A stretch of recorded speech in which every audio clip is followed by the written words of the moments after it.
I'm Nick Sweeney. And I'm Landon Bruce. And you're watching South Now.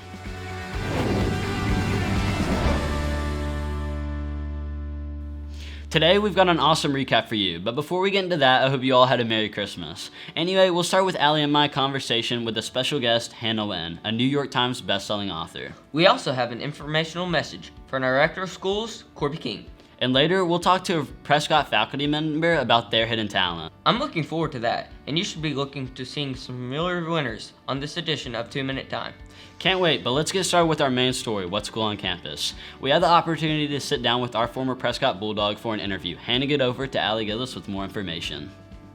Thanks, Nick. Before winter break, Nick and I sat down with a New York Times bestselling author, Hannah Whitten. Here's a few clips from our interview. Hi, my name is Allie Gillies, and I'm an 8th grader here at Prescott South Middle School. And my name is Nick Sweeney, and I'm also an 8th grader. Today, I'm honored and excited to be talking to a New York Times best-selling author, Hannah Whitten. Hi, Hannah. How are you? I'm good. How are you? I'm great. Are you ready for a few questions? Sure. Okay. So first, tell us a little about yourself. I live here in Cookville. I went to Prescott, as previously stated, back whenever it was over next to Tech. I went there for 5th and 6th grade. I graduated from Tech with a bachelor's in English, and now I live here with a kid and a husband and 2 dogs and a cat. Actually, it's 2 cats and a dog. I just got tongue-tied. And I write books. What do you do if multiple people want to publish your book? So one of 2 things happens whenever you have multiple people who are wanting to publish the book. So the first is what happened to me, and it's called a preempt. So basically, a preempt is when an editor offers you a bunch of money to take it off the table for everybody else. So they'll be like, we'll give you this amount if you won't let anybody else keep looking at this book and you just give it to us.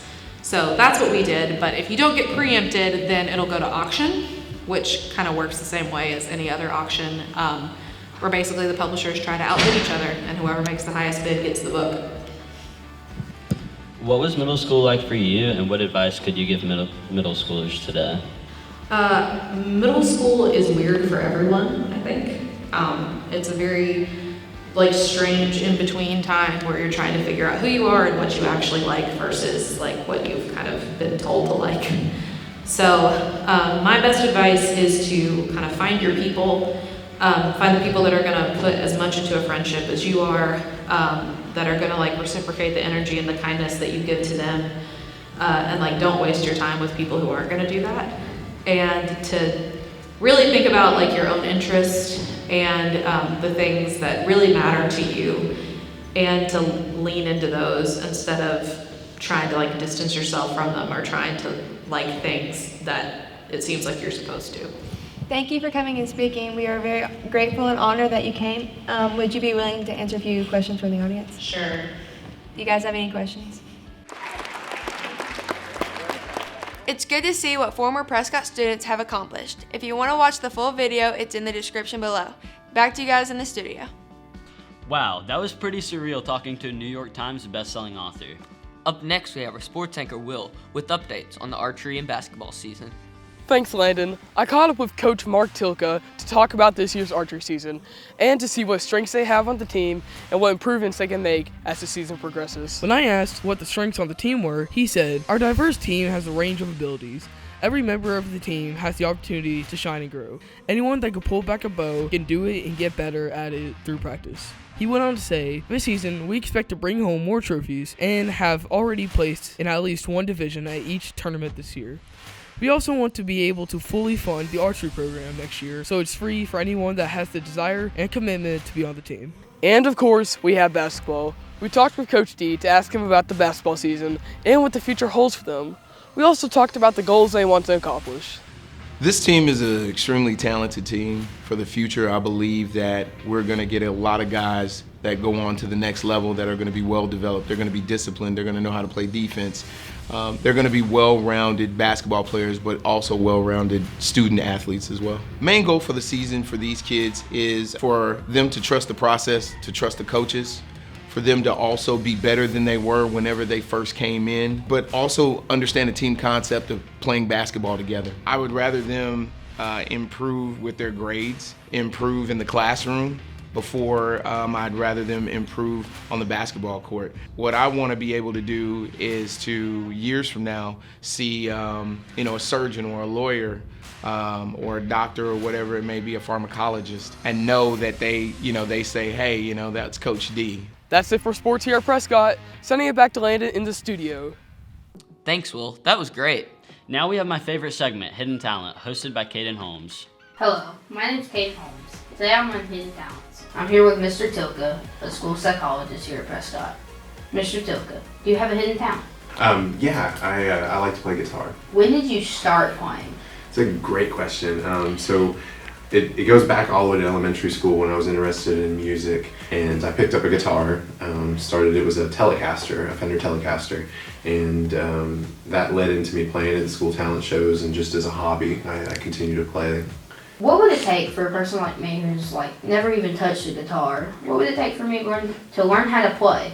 Do some research, and there's a lot of YouTube videos about technique and different things like that. So a lot of resources out there to get started. You can also find people that already know how to play, and they can kind of walk you through the process. So when you do play by ear or using sheet music? So most of the time, like if it's a new song, I'll pull sheet music out and try to look at the chords and everything, so it's easier to figure out. I have done some stuff by ear, but mainly when I'm playing by ear, it's with somebody else, or if it's just me playing, just goofing off and stuff. But new songs, I usually pick up sheet music if I can. So if you could give a young aspiring guitar artist one piece of advice, what would it be?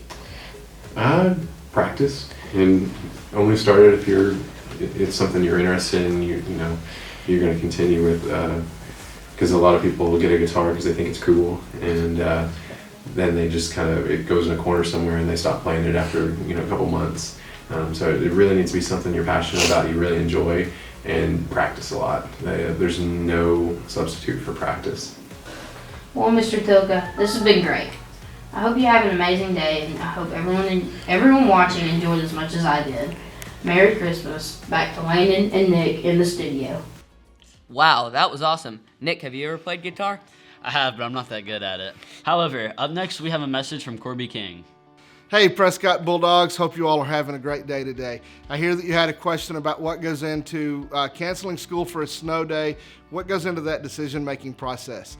So what we want to have happen, what we hope happens, the ones that are my favorite days, we get a nice big snow in the afternoon and the evening. We're all at home and the snow starts falling.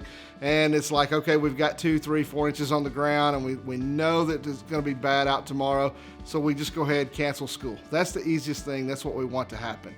All too often, though, we have to make the decision based on what the weathermen are telling us and on the forecast. I'm telling you, if you're not sure what you want to do yet when you get out of school, think about being a weatherman. Doesn't matter if you're right, doesn't matter if you're wrong. People are going to get mad, but you don't have to deal with it. You can get on the air tomorrow and say, oh, whoop, missed that one, and then we go on and we make our next forecast.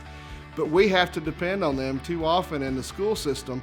If they're saying that it's going to be really bad out tomorrow, the snow's coming, and they seem really confident that that's going to happen, it's easier for us to keep you all at home and safe than for your parents to have to try to get off work, come to school, pick you up, run buses, take a chance on getting buses stuck on the road, which is what we don't want to have happen.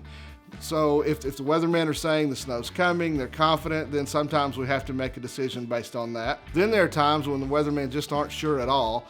It might come, it might be here in the morning, it might not be here in the morning. We might have snow, we might have sleet, freezing rain, things like that. So we have to get out early in the morning. We have people in our transportation department who get out, start driving the roads at 3 o'clock, 3:30 in the morning. And our hopes is to make a decision as early as 5 o'clock so that when your parents get up, they can check and see if we're open or closed and not have to get you all out of bed. If we don't make a decision before 5:30 and your teachers have already gotten up and got a shower, that makes them really mad. So we try not to let that happen. Hope that answers your question. You all have a great day. A special thanks to our Director of Schools, Corby King. 2-minute time? Yes, Landon. Now we have 2-minute time with Dhruv Patel. Thanks, Nick. I'm Dhruv Patel. In this edition of 2-Minute Time, we're playing a game called Candy Cane Catch. Players will stand on a chair opposite of their opponent with 10 candy canes. Players will drop them onto a ribbon. The player with the most candy canes wins. Let's see how our contestants do. We're here with Coach Bomber and Lily. We're here with Oliver and Miss Allen. We're here with Taylor and Miss Brandy. We're here with Leon and Miss Harrison. Let's see how they do. 3, 2, 1. Hit it. Yes! Oh! Oh! Did you see that? Short. Ah! No.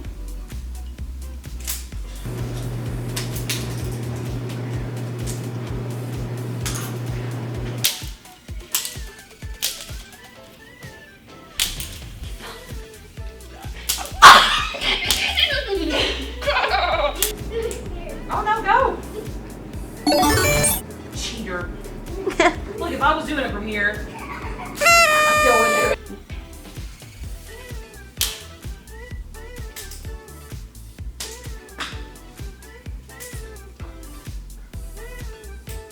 I got one.